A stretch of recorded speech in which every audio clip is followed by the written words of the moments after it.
Ini adalah salah satu penyebab dari pengereman tidak pakam atau pengereman tidak menggigit, karena pada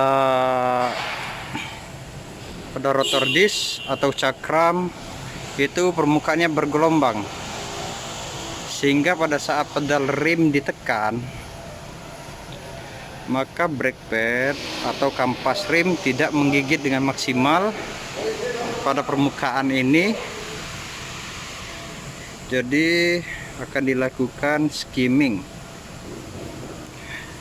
dan ini juga menyebabkan remnya bunyi saat diinjak. Karena apa? Karena pada brake pad ini udah tipis, oke, udah habis hampir menyentuh rotor disk. Jadi bunyi beticit atau nit kayak ada plat bergesekan, itu disebabkan karena pada brake pad itu terdapat yang namanya noise indicator.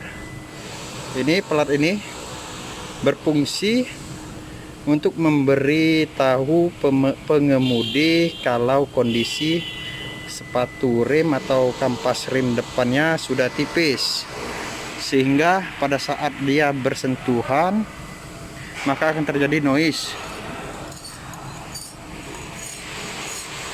Oke, ini bunyinya.